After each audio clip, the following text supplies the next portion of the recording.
जय हिंद दोस्तों। बायोलॉजी का चैप्टर आज हम लोग सेल जो चैप्टर होता है बायोलॉजी में उसका हम लोग सेल चैप्टर से जितना भी क्वेश्चन बनने वाला है पूरा भारत में जो भी एग्जाम है जिसमें जीके जीएस में सेल चैप्टर से पूछा गया क्वेश्चन है, मतलब जो भी एग्जाम नहीं, मतलब जनरल कंपटीशन का जो भी एग्जाम है, ऐसा तो ही नहीं कि आप बोलिएगा नीट के एग्जाम में पूछिएगा, तो ऐसा बात नहीं है।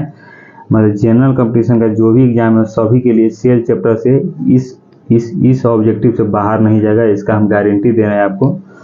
देखिए कैमरा में इतना मेरा हाथ कितना काला लग रहा है, फिर भी इतना है नहीं, लेकिन कैमरा में थोड़ा काला लग रहा है, ठीक है।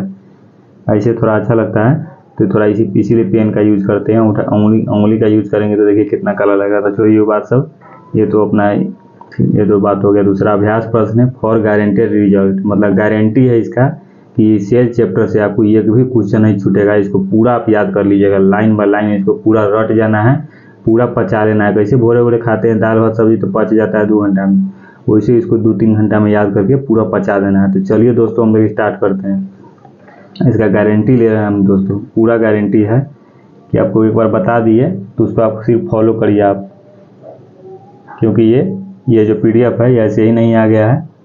बहुत ही ज़्यादा मेहनत करने के बाद ये PDF हम 10-12 हज़ार रुपया दे के एडमिशन करा के आप लोगों को फ्री में दे रहे हैं। तो इसका आप लोग लाभ जरूर उठाइएगा, फ्री में आप लोगों को देने का प्रयास कर रहे हैं। देख रहे हैं पूरा सॉल्यूशन किया हुआ है। चलिए पहला क्वेश्चन है कि निम्नलिखित कथनों पर विचार कीजिए। कोशिका सजीवों की रचनात्मक एवं क्रियात्मक इकाई है। सही बात है कि कोशिका सजीवों की रचनात्मक एवं क्रियात्मक इकाई है, बिल्कुल सही बात है।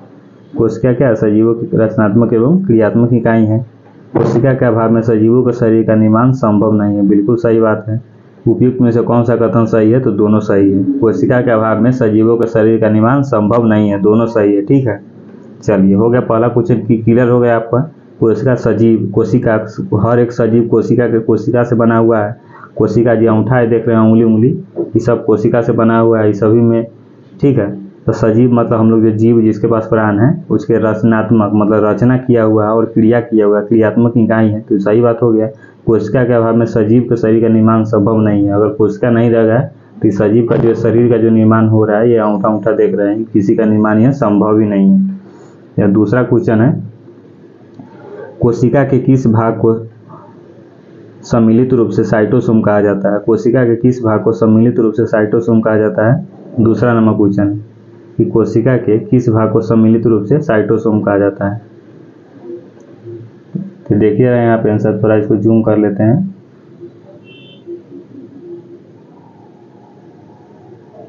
अब ठीक है,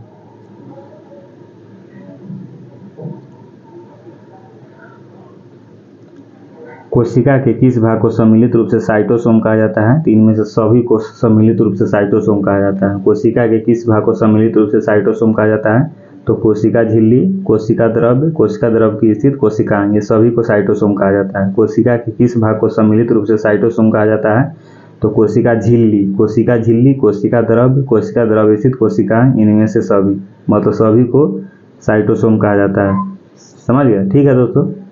समझ गया तो बोलिएगा, समझिएगा तो कमेंट करिए, बताइएगा समझ गया कि नहीं। तीसरा नंबर क्वेश्चन है कि साइटोसोम के अंतर्गत निम्न में से कौन एक शामिल नहीं है। जो साइटोसोम के अंतर्गत निम्न में से कौन एक शामिल नहीं है। साइटोसोम के अंतर्गत शामिल ही नहीं है, तो केंद्रक शामिल नहीं है।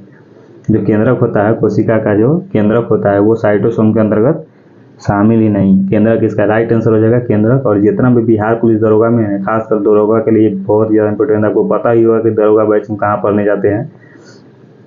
डायरेक्टर क्या लिखा हुआ है, रोशन आनंद लिखा हुआ है, पटना में पढ़ते हैं, तो उसी आपको फ्री में देने का प्रयास कर रहे हैं यहाँ पर, ठीक है। आप लोग पूरा फायदा उठाइए। 10,000 में एडमिशन लिए हम आप लोग को फ्री में क्वेश्चन दे रहे हैं। समझिए, इतना ही समझ जाइए। अब इसी से ज़्यादा आप क्या बोले आप लोग। साइटोसोम के अंतर्गत में से कौन एक शामिल नहीं है, तो केंद्रक शामिल नहीं है। इतना पसीना, अभी गर्मी देख रहे हैं तो 40 डिग्री तापमान है पटना में, और फैन नहीं चलाए हुए हैं, और आप लोग के लिए वीडियो बना रहे हैं या आप लोग को फ्री में पहुँचाने का प्रयास कर रहे हैं, ताकि मेरा भी इसमें स्वार्थ है। यूट्यूब मेरा सब्सक्राइब बढ़ेगा और पैसा उसे कमाएंगे थोड़ा मोड़ा, और हम भी पढ़ लेंगे, मेरा भी रिवीजन हो गया है। सब बात है, समझ गए दोस्तों। जो बात है तो क्लियर बता दिए, कोई लाई लपटाई वाला बात ना है। चौथा नंबर क्वेश्चन है कि कोशिका द्रव में स्थित जीवित रचना है। कोशिका द्रव में स्थित जीवित रचना है जिसमें बढ़ने तथा विभाजन की क्षमता होती है। कोशिका द्रव में जो स्थित है जीवित रचना है जिसमें बढ़ने तथा विभाजन की क्षमता होती है, उसे क्या कहते हैं, तो उसे आर्गेनोइड्स कहते हैं। आर्गेनोइड, आर्गेनोइड्स कहते हैं। उसको क्या कहते हैं? आर्गेनोइड्स कहते हैं, आर्गेनोइड्स कहते हैं, आर्गेनोइड कहते हैं। ठीक है। निम्नलिखित में से कौन सी कोशिकीय रचना आर्गेनोइड्स नहीं है? निम्नलिखित में से कौन सी कोशिकीय रचना आर्गेनोइड्स नहीं है? निम्नलिखित में से कौन सी कोशिकीय रचना आर्गेनोइड्स नहीं है? निम्नलिखित में से कौन सी कोशिकीय रचना है जो आर्गेनोइड्स नहीं है? कौन सी कोशिकीय रचना है जो आर्गेनोइड्स नहीं है? तो रसधानी जो है आर्गेनोइड्स नहीं है। ये 1 नंबर छाली क्वेश्चन है दोस्तों, दरोगा में इसी सबसे आ जाएगा क्वेश्चन, एक क्वेश्चन इसमें से जरूर आ जाएगा। नहीं आएगा तो फिर आपको बताइएगा। 2025 में एग्जाम दीजिए, सेल चैप्टर से इतना पता है, उसमें ये क्वेश्चन नहीं आया ना दोस्तों, तो फिर मेरा नाम बदल दीजिएगा। कौन सी कोशिकीय रचना आर्गेनोइड्स नहीं है? तो रसधानी है। नाम पर कुत्ता पोस लिया, नहीं आ गया ये क्वेश्चन। तो कौन सी कोशिकीय रचना है जो आर्गेनोइड्स नहीं है? तो रसधानियाँ जो है आर्गेनोइड्स नहीं है। ठीक है। निम्नलिखित में से कौन सा एक सही नहीं है? कह रहा है कि निम्नलिखित में से कौन सा एक सही नहीं है? तो उसको पढ़ लीजिए। ए नंबर में है कि कोशिका कार्य एवं आकृति उसके कार्यों के अनुरूप होती है। तो चलिए भाई, ये तो सही है, ये नहीं है। अब आगे हम लोग देख लेते हैं। बी नंबर में कह रहा है कि कोशिका की संख्या जीव के शरीर के आकार पर निर्भर करता है। ये भी सही नहीं है। तो सही क्या है? सी नंबर सही है कि अलग अलग रचना और अलग अलग कार्य करने वाले कोशिकाओं का समूह को ऊतक कहा जाता है। अलग अलग रचना मतलब अलग अलग रचना और अलग अलग कार्य करने वाले कोशिकाओं का समूह को क्या कहा जाता है? ऊतक कहा जाता है। जो सेल के बाद आप ऊतक चैप्टर पढ़िएगा, वो उसका बात कर रहा है इसमें। ऊतक किसको कहा जाता है? तो सेल चैप्टर पढ़िएगा, उसके बाद टिश्यू पढ़िएगा, टिश्यू मतलब ऊतक। तो अलग अलग रचना और अलग अलग कार्य करने वाले कोशिकाओं का समूह को ऊतक कहा जाता है। ये बिल्कुल सही बैठ रहा है। ठीक है। चलिए 7वां नंबर क्वेश्चन हम लोग देखते हैं। यहाँ पर 7वां नंबर क्वेश्चन में कह रहा है कि तरल मोजाइक 7वां नंबर क्वेश्चन है कि तरल मोजाइक मॉडल के संबंध में निम्नलिखित कथनों पर विचार कीजिए। तरल मोजाइक मॉडल के संबंध में निम्नलिखित कथनों पर विचार कीजिए। जो तरल मोजाइक मॉडल है, तरल मोजाइक मॉडल के संबंध में निम्नलिखित कथनों पर विचार कीजिए। इन उपयुक्त में से कौन सा कथन सही है? मतलब कौन सा कथन सही है लिखा हुआ है। तो पहला में है कि यह मॉडल कोशिका झिल्ली के संरचना को बताता है। यह मॉडल जो है कोशिका झिल्ली के संरचना को बताता है। यह मॉडल 1972 में सिंगर और निकोलसन ने प्रस्तुत किया था। ये सही है भाई। यह मॉडल कोशिका झिल्ली के संरचना को बताता है। मोजाइक मॉडल किसको बताता है? मोजाइक मॉडल किसको बताता है? यह मॉडल कोशिका झिल्ली के संरचना को बताता है। यह मॉडल किसको बताता है? तो कोशिका झिल्ली के संरचना को बताता है। ये पहला लिखा हुआ है कि यह मॉडल कोशिका झिल्ली के संरचना को बताता है। उसके बाद दूसरा नंबर है कि यह मॉडल 1972 में सिंगर और निकोलसन ने प्रस्तुत किया था। यह मॉडल कौन प्रस्तुत किया था? 1972 में सिंगर और निकोलसन ने प्रस्तुत किया था। ठीक है, ये भी सही है। और इस मॉडल के अनुसार कोशिका झिल्ली के संरचना में 2 फास्फोलिपिड अणुओं के परतों के बीच बीच में गोलाकार प्रोटीन रहता है। इस मॉडल के अनुसार कोशिका झिल्ली के संरचना में 2 फास्फोलिपिड अणुओं के परतों के बीच बीच में गोलाकार प्रोटीन रहता है। ये तीनों क्या है? तीनों सही। 1, 2, 3 दोनों सही, तीनों सही है तीनों। तरल मोजाइक मॉडल के संबंध में फिर अपने विचार कीजिए। तो तरल मोजाइक मॉडल के संबंध में तीनों सही है। ठीक है। 8वां नंबर क्वेश्चन हम लोग देखते हैं। 8वां नंबर क्वेश्चन में कि कोशिका का कौन सा भाग माइक्रोविलाई, सिलिया तथा फ्लैजिला जैसी संरचना का निर्माण करती है? कोशिका का कौन सा भाग है जो माइक्रोविलाई, कोशिका का कोई भाग हो ना जो माइक्रोविलाई, सिलिया तथा फ्लैजिला जैसी संरचना का निर्माण करती है? तो इसका राइट आंसर कौन हो जाएगा? कोशिका का कौन सा भाग है जो माइक्रोविलाई, सिलिया तथा फ्लैजिला जैसे संरचना का निर्माण करती है? वो कोशिका का कौन सा भाग है जो microvilli, cilia, flagella, microvilli, cilia तथा फ्लैजिला जैसी संरचना का निर्माण करती है? तो इसका राइट आंसर हो जाएगा कोशिका झिल्ली। कौन हो जाएगा? कोशिका झिल्ली। 9वां नंबर क्वेश्चन है कि परासरण की क्रिया किसके द्वारा संपन्न होता है? परासरण की क्रिया किसके द्वारा संपन्न होता है? तो कोशिका झिल्ली के द्वारा संपन्न होता है। परासरण की क्रिया किसके द्वारा संपन्न होता है? तो कोशिका झिल्ली के द्वारा संपन्न होता है। परासरण की क्रिया किसके द्वारा संपन्न होता है? कोशिका झिल्ली के द्वारा संपन्न होता है परासरण की क्रिया। 10 नंबर क्वेश्चन में कि कोशिका अंगक राइबोसोम के संबंध में कौन सा एक सही नहीं है। कोशिका अंगक राइबोसोम, जो कोशिका अंगक है राइबोसोम के संबंध में कौन सा एक सही नहीं है। तो ये दोनों सब सही नहीं होगा, तभी नहीं लगा इसमें ठीक, मतलब सही होगा तभी नहीं लगा है ठीक। सही नहीं कह रहा है, कौन सही नहीं है, तो हमारे हिसाब से ये डी नंबर सही नहीं है, तब नहीं इसमें टिक लगा है। कह रहा है कौन सही नहीं है, तो राइबोसोम प्रोटीन तथा लिपिड के बने होते हैं, बिल्कुल गलत बात है। राइबोसोम प्रोटीन तथा लिपिड के बने होते हैं, गलत बात है। ये सही है कि 80S राइबोसोम यूकैरियोटिक होते हैं तथा इसके भी 2 सब यूनिट है, 40S तथा 60S। चलिए दोस्तों, अब 11 नंबर क्वेश्चन हम लोग देख लेते हैं। 11 नंबर क्वेश्चन में कह रहा है कि प्रोकैरियोटिक कोशिका में माइटोकॉन्ड्रिया के सदृश कौन सी रचना पाई जाती है। प्रोकैरियोटिक कोशिका में माइटोकॉन्ड्रिया के सदृश कौन सी रचना पाई जाती है जो श्वसन तथा कोशिका विभाजन का कार्य करती है। प्रोकैरियोटिक कोशिका में माइटोकॉन्ड्रिया के सदृश कौन सी रचना पाई जाती है जो श्वसन तथा कोशिका विभाजन का कार्य करती है। तो इसका राइट आंसर हो जाएगा मीसोसोम।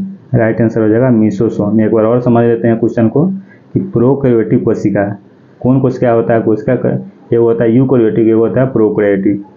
तो कह रहा है प्रोकैरियोटिक कोशिका में माइटोकॉन्ड्रिया के सदृश कौन सी रचना पाई जाती है। माइटोकॉन्ड्रिया के सदृश कौन सी रचना पाई जाती है जो श्वसन तथा कोशिका विभाजन का कार्य करती है। इसका राइट आंसर हो जाएगा मीसोसोम। चलिए 12 नंबर क्वेश्चन में है कि कोशिका के अंदर ग्लाइकोलिपिड व ग्लाइकोप्रोटीन निर्माण का सक्रिय स्थल कौन है। कह रहा है कि कोशिका के जो अंदर है वो कोशिका के जो अंदर है ग्लाइकोलिपिड व ग्लाइकोप्रोटीन निर्माण का सक्रिय स्थल कौन है। इसका राइट आंसर हो जाएगा गोल्जिकाय। गोल्जिकाय जो है कोशिका के अंदर ग्लाइकोलिपिड व ग्लाइकोप्रोटीन निर्माण का सक्रिय स्थल है। 13 नंबर क्वेश्चन में है कि निम्नलिखित में कौन सी कोशिकीय संरचना कोशिकीय परिवहन तंत्र का निर्माण करती है।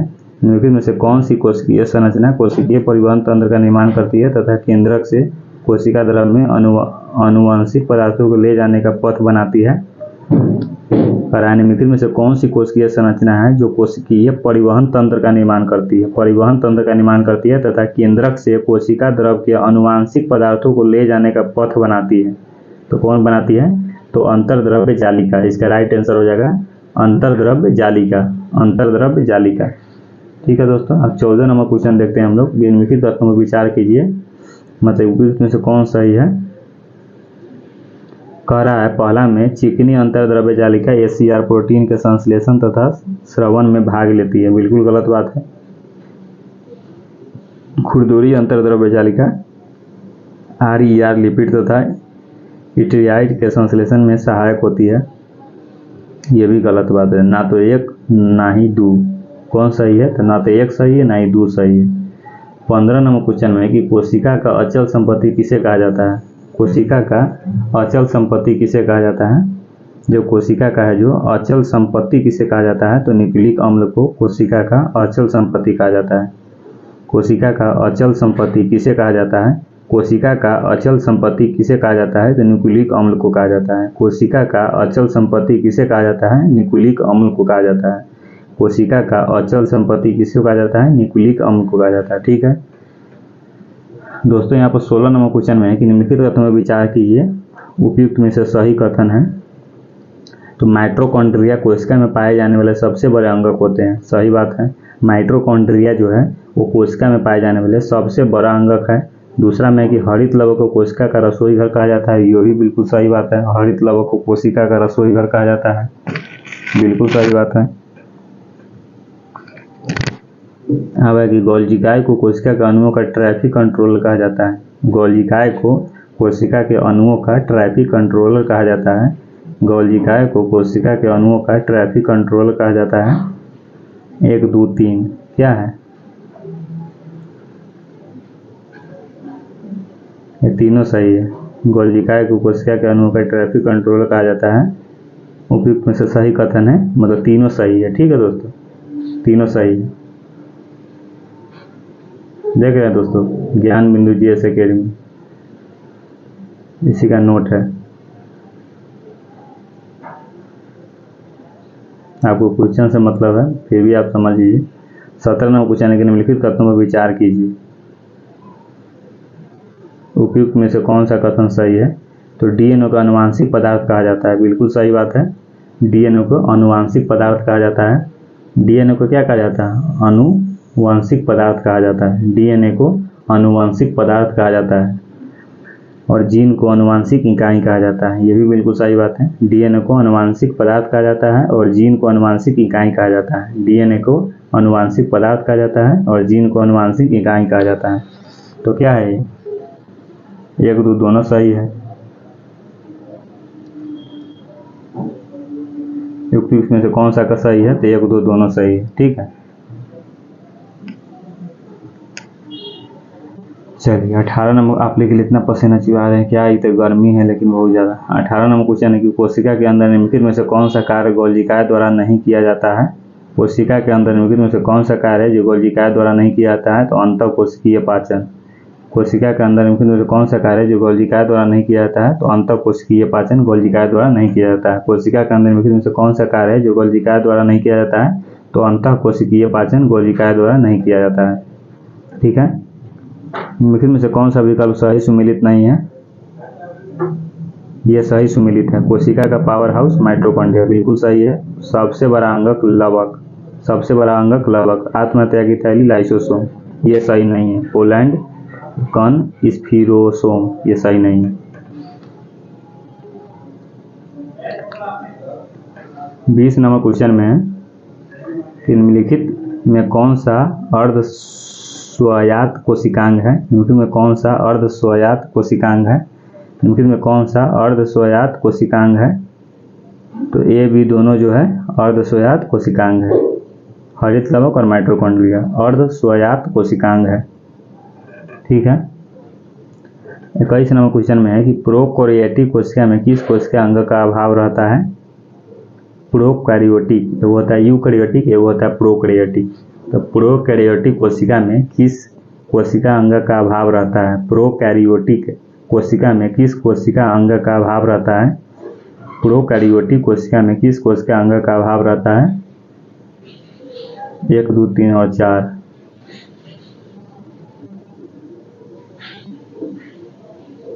एक 2 3 4 मतलब गोल्जिकाय, माइटोकॉन्ड्रिया, अंतर्द्रव्य जालिका, हरित लवक, इसका अभाव रहता है। प्रोकैरियोटिक कोशिका में किस कोशिका अंग का अभाव रहता है। तो गोल्जिकाय, माइटोकॉन्ड्रिया, अंतर्द्रव्य जालिका, हरित लवक, इसका क्या रहता है, अभाव रहता है।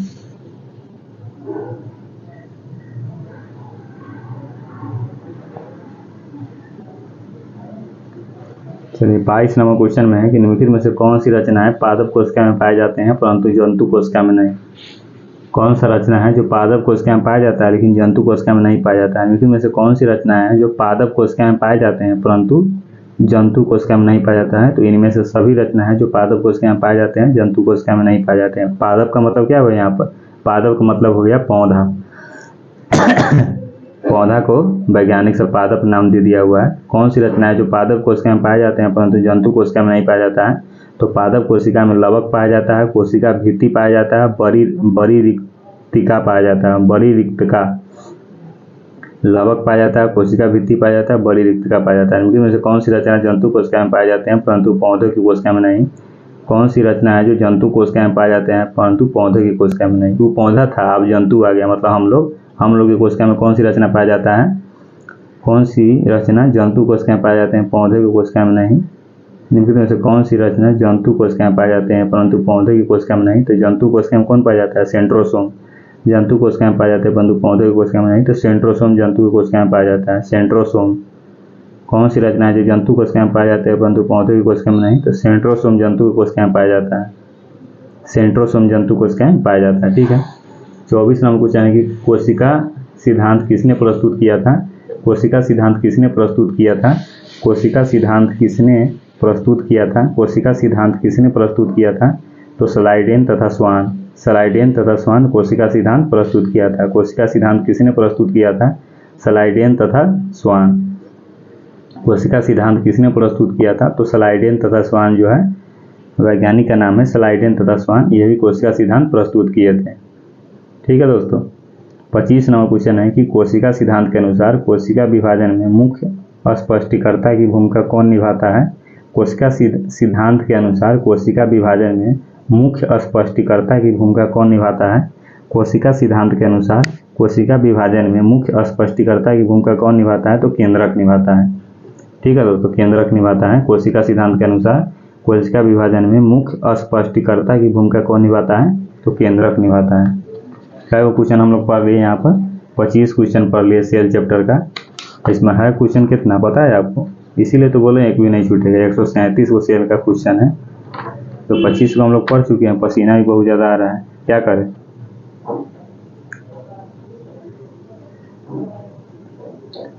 एक 137 वो है, 25 को पढ़े हैं तो क्या कर दें, थोड़ा और 50 को पढ़ ही लेते हैं। पसीना आ रहा है तो देखा जाएगा। चलिए 26 नंबर क्वेश्चन हम लोग देखते हैं यहाँ पर कि निम्नलिखित में से किस कोशिका अंगक में लाइसोसोम बनता है। निम्नलिखित में से किस कोशिका अंगक में लाइसोसोम बनता है, तो गोल्जिकाय में लाइसोसोम बनता है। किस कोशिका अंगक में लाइसोसोम बनता है, इसका राइट आंसर हो जाएगा गोल्जिकाय। गोल्जिकाय में लाइसोसोम बनता है, गोल्जिकाय। 27 नंबर क्वेश्चन में निम्नलिखित में से कौन सा कोशिका अंगक अपने डीएनए में उपस्थित जीन को सम्मिलित करते हुए इसके सुअंग के प्रोटीनों का संश्लेषण करता है। निम्नलिखित में से कौन सा कोशिका अंगक है जो अपने डीएनए में उपस्थित जीन को सम्मिलित करते हुए इसके सुअंग के प्रोटीनों का संश्लेषण करता है, तो ए बी दोनों। इसका राइट आंसर हो जाएगा ए बी दोनों। ए बी दोनों मतलब कौन हो जाएगा, माइटोकॉन्ड्रिया और लवक। माइटोकॉन्ड्रिया और लवक, माइटोकॉन्ड्रिया और लवक, माइटोकॉन्ड्रिया और लवक, ये दोनों, माइटोकॉन्ड्रिया और लवक दोनों। 28 नंबर क्वेश्चन में है कि निम्नलिखित तथ्यों पर विचार कीजिए, उपयुक्त में से कौन सा कथन सही है। तो पहला है कि ऐसी कोशिका जिसमें केंद्रक झिल्ली नहीं होती एवं वास्तविक केंद्रक नहीं होता को प्रोकैरियोटिक कोशिका कहते हैं। बिल्कुल सही बात है। वैसी कोशिका जिसमें केंद्रक पूर्ण रूप से विकसित तथा झिल्ली से घिरा होता है को यूकैरियोटिक कोशिका कहते हैं। एक दो दोनों सही। चलिए 29 नंबर क्वेश्चन में है कि निम्नलिखित में से कौन सा कोशिका अंगक अपने आकृति को तुरंत परिस्थितियों के अनुसार बदल सकता है। निम्नलिखित में से कौन सा कोशिका अंगक है जो अपने आकृति को तुरंत परिस्थितियों के अनुसार बदल सकता है। देख लीजिए कितना अच्छा है बात है कि परिस्थिति के अनुसार अपने आकृति को बदल लेता है। कैसे लड़की लोग लड़का को छोड़ के भाग जाती है, परिस्थिति के अनुसार 10 दिन बात करेगी, उसके बाद फिर 10 दिन दूसरा से बात करेगी। जो मेरे साथ हुआ है घटना वही बता रहे हैं दोस्तों। छोड़िए मजाक किए हैं। तो निम्नलिखित में से कौन सा क्या बताए थे कि मनुष्य के संग, चलिए निम्नलिखित में से कौन सा कोशिका अपना आकृति को तुरंत परिस्थिति के अनुसार बदल सकता है, तो माइटोकॉन्ड्रिया। इसका राइट आंसर हो जाएगा माइटोकॉन्ड्रिया। ठीक है, माइटोकॉन्ड्रिया। मनुष्य के शरीर में तंत्रिका कोशिका है, सबसे बड़ी कोशिका है। मनुष्य के शरीर में तंत्रिका कोशिका क्या है, सबसे बड़ी कोशिका है। मनुष्य के शरीर में तंत्रिका कोशिका क्या है, सबसे बड़ी कोशिका है। 31 नंबर क्वेश्चन में है कि एक प्रारूपिक कोशिका के अंतर्गत है साइटोसोम एवं केंद्रक। एक प्रारूपिक कोशिका के अंतर्गत है साइटोसोम एवं केंद्रक। एक प्रारूपिक कोशिका के अंतर्गत है साइटोसोम एवं केंद्रक। एक प्रारूपिक कोशिका के अंतर्गत है साइटोसोम एवं केंद्रक। प्रारूपिक कोशिका के अंतर्गत क्या है, साइटोसोम एवं केंद्रक प्रारूपिक कोशिका के अंतर्गत है। एक प्रारूपिक कोशिका के अंतर्गत है साइटोसोम एवं केंद्रक। 32 नंबर क्वेश्चन में है कि सेंट्रोसोम विशेष रूप से भाग लेता है, किसमें भाग लेता है। जो सेंट्रोसोम है विशेष रूप से भाग लेता है किसमें, कोशिका विभाजन में भाग लेता है। सेंट्रोसोम विशेष रूप से भाग लेता है कोशिका विभाजन में। सेंट्रोसोम क्या है, विशेष रूप से भाग लेता है कोशिका विभाजन में। कोशिका यांत्रिक सहायता पाता है, कोशिका यांत्रिक सहायता पाता है अंतर्द्रव्य जालिका से। कोशिका जो है यांत्रिक सहायता पाता है अंतर्द्रव्य जालिका से। कोशिका यांत्रिक सहायता पाता है अंतर्द्रव्य जालिका से। कोशिका यांत्रिक सहायता पाता है अंतर्द्रव्य जालिका से। यांत्रिक सहायता पाता है कोशिका अंतर्द्रव्य जालिका से। 70S राइबोसोम पाया जाता है। 70S राइबोसोम कहाँ पाया जाता है, प्रोकैरियोटिक में। प्रोकैरियोटिक में 70S राइबोसोम पाया जाता है। ऐसा हल्का क्वेश्चन पूछ देगा एग्जाम में, यही नहीं आता रहता कितना को। कोशिका यांत्रिक सहायता पाता है तो अंतर्द्रव्य जालिका से। अब देखिए रंगीन लवक को क्या कहते हैं, क्वेश्चन आ गया यहाँ पर कि रंगीन लवक को कहा जाता है, रंगीन लवक को क्या कहा जाता है, रंगीन लवक को कहा जाता है तो क्रोमोप्लास्ट कहा जाता है। रंगीन लवक को, रंगीन लवक को कहा जाता है क्रोमोप्लास्ट। रंगीन लवक को क्या कहा जाता है, क्रोमोप्लास्ट कहा जाता है। ग्रेनम पाया जाता है, अगला क्वेश्चन है 36 नंबर, ग्रेनम पाया जाता है क्लोरोप्लास्ट में। रंगीन लवक को क्या कहा जाता है, क्रोमोप्लास्ट, और क्रोमोप्लास्ट में क्या पाया जाता है, ग्रेनम पाया जाता है, ग्रेनम। क्रोमोप्लास्ट में क्या पाया जाता है, ग्रेनम पाया जाता है दोस्तों। प्लाज्मा झिल्ली को बनाता है, प्लाज्मा झिल्ली को क्या बनाता है, लिपोप्रोटीन बनाता है। प्लाज्मा झिल्ली को बनाता है लिपोप्रोटीन, प्लाज्मा झिल्ली को क्या बनाता है, लिपोप्रोटीन। प्रोटीन संश्लेषण से संबंध है राइबोसोम का, प्रोटीन संश्लेषण से किसका संबंध है, राइबोसोम का संबंध है। ये सब सेल चैप्टर का क्वेश्चन है बायोलॉजी का, ठीक है, सिर्फ सेल चैप्टर का क्वेश्चन है, सम्मिलित नहीं है, ओनली सेल चैप्टर। क्रोमोसोम के अंतिम सिरा को कहते हैं तो टीलोमियर कहते हैं। क्रोमोसोम के अंतिम सिरा को क्या कहते हैं, टीलोमियर कहते हैं। क्रोमोसोम के अंतिम सिरा को कहते हैं टीलोमियर, क्रोमोसोम के अंतिम सिरा को कहते हैं टीलोमियर। केंद्रक झिल्ली एवं माइटोकॉन्ड्रिया नहीं होता है, केंद्रक झिल्ली एवं माइटोकॉन्ड्रिया नहीं होता है बैक्टीरिया में। केंद्रक झिल्ली एवं माइटोकॉन्ड्रिया नहीं होता है बैक्टीरिया में, बैक्टीरिया में नहीं होता है। केंद्रक झिल्ली एवं माइटोकॉन्ड्रिया नहीं होता है बैक्टीरिया में नहीं होता है। केंद्रक झिल्ली एवं माइटोकॉन्ड्रिया नहीं होता है बैक्टीरिया में नहीं होता है। अंतर्द्रव्य जालिका केंद्र है, अंतर्द्रव्य जालिका केंद्र है, किसका केंद्र, प्रोटीन संश्लेषण का।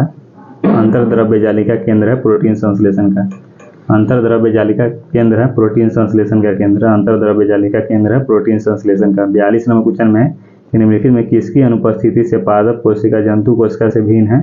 किसकी अनुपस्थिति में पादप कोशिका जो है, मतलब पेड़ पौधा का कोशिका जंतु कोशिका से भिन्न है, तो सेंट्रियोल, सेंट्रियोल की अनुपस्थिति में पादप कोशिका जंतु कोशिका से भिन्न है, अलग है। 43 नंबर क्वेश्चन में कि लाइसोसोम में जमा रहता है, तो लाइसोसोम में क्या जमा रहता है दोस्तों, पाचक एंजाइम जमा रहता है। दोस्तिनी को भी बोल रहे हैं, सिर्फ दोस्तों के नहीं बोल रहे हैं, नहीं बोलता है कि हेलो दोस्तों कैसे हैं आप लोग, इसमें दोस्तिनी भी आ जाती है तो उसको बुरा लग जाता है, इसीलिए बोल दिए हैं। लाइसोसोम में जमा रहता है पाचक एंजाइम, एंजाइंग, एंजाइंग, एंजाइग, एंजाइग लिखा हुआ है। लाइसोसोम में जमा रहता है पाचक एंजाइम में शायद होता है, शायद मिस प्रिंटिंग होगा, नहीं तो हमको पता नहीं होगा। लाइसोसोम में जमा रहता है एंजाइम होता है, लेकिन पता नहीं एंजाइग लिख दिया हुआ है, कहीं ये भी हो सकता है, हमको नहीं पता है। माइटोकॉन्ड्रिया का दीवार बना होता है लिपोप्रोटीन से बना होता है। माइटोकॉन्ड्रिया का दीवार बना होता है किससे, लिपोप्रोटीन से बना होता है दोस्तिनी। माइटोकॉन्ड्रिया का दीवार बना होता है लिपोप्रोटीन से। माइटोकॉन्ड्रिया संबंध है तो एटीपी के निर्माण से संबंध है। माइटोकॉन्ड्रिया का किससे संबंध है, माइटोकॉन्ड्रिया का संबंध है एटीपी के निर्माण से संबंध है माइटोकॉन्ड्रिया का। माइटोकॉन्ड्रिया संबंध है एटीपी के निर्माण से। माइटोकॉन्ड्रिया जो संबंध है एटीपी के निर्माण से संबंध है। पोलिसोम है, पोलिसोम क्या है, राइबोसोम प्लस एमआरएनए। पोलिसोम है राइबोसोम प्लस एमआरएनए, पोलिसोम है राइबोसोम प्लस एमआरएनए। जीवित कोशिका के भीतर ऊर्जा स्रोत है, जीवित कोशिका के भीतर ऊर्जा स्रोत है माइटोकॉन्ड्रिया। जो जीवित कोशिका है उसके भीतर ऊर्जा का स्रोत क्या है, माइटोकॉन्ड्रिया, उसके भीतर ऊर्जा का स्रोत है। जीवित कोशिका के भीतर ऊर्जा का स्रोत है माइटोकॉन्ड्रिया, ठीक है। 48 नंबर क्वेश्चन है कि तरल मोजाइक मॉडल मत को प्रस्तुत किया। जो तरल मोजाइक मॉडल है, मोजाइक मॉडल मत को किसने प्रस्तुत किया, सिंगर एवं रॉबर्टसन। सिंगर एवं रॉबर्टसन वैज्ञानिक का नाम है, सिंगर एवं रॉबर्टसन वैज्ञानिक का नाम है दोस्तिनी, ठीक है, दोस्त एवं दोस्तिनी दोनों को बोल रहे हैं। चलिए 49 नंबर क्वेश्चन में है कि कोशिका भित्ति पाई जाती, कोशिका भित्ति पाई जाती है पादप कोशिका में। कोशिका भित्ति कहाँ पाई जाती है, पादप कोशिका में पाई जाती है कोशिका भित्ति। कोशिका भित्ति पाई जाती है पादप कोशिका में। अवर्णी लवक का मुख्य कार्य है खाद्य पदार्थों का संचयन करना। अवर्णी लवक का मुख्य कार्य क्या है, खाद्य पदार्थों का संचयन करना। अवर्णी लवक का मुख्य कार्य दोस्तों खाद्य पदार्थों का संचयन करना। अवर्णी लवक का मुख्य कार्य खाद्य पदार्थों का संचयन करना। तो दोस्तों हम लोग आज 50 क्वेश्चन रहने देते हैं, ठीक है, क्योंकि बहुत ज़्यादा पूरा पसीना से भीग गए हैं, बहुत ज़्यादा गर्मी भी है। ठंडा रहता तो भर दिन पढ़ा देते, बहुत ज़्यादा गर्मी भी है, क्या करें, पूरा कॉपी भीग जाएगा पसीना से। यही तो भगवान का दिया हुआ अनमोल चीज़ है, इस तलबा में पसीना नहीं आता है, नहीं तो अभी कॉपी भी भीग गया रहता। देखिए यहाँ तो नहीं ना पसीना, ज़्यादातर पसीना इस सर पर आता है और कंधा की तरफ, इधर गर्दन उधर में ज़्यादा पसीना आता है। तो ठीक है दोस्तों, फिर अगला क्लास में हम 50 क्या को बच गया, 137 हुआ है, तो 60-70 क्वेश्चन और बच गया, उसको कवर कर लेंगे। ठीक है, आप लोग इसको ज़्यादा से ज़्यादा शेयर कर दीजिएगा, जितना भी दरोगा एक्सपीरियंस है बिहार पुलिस सभी को शेयर कर दीजिएगा, एकदम स्टेटस लगाइएगा। ठीक है, जय श्री राम। आज रामनवमी है, आप सभी को जय श्री राम, जय सरस्वती माता, जय हिंद।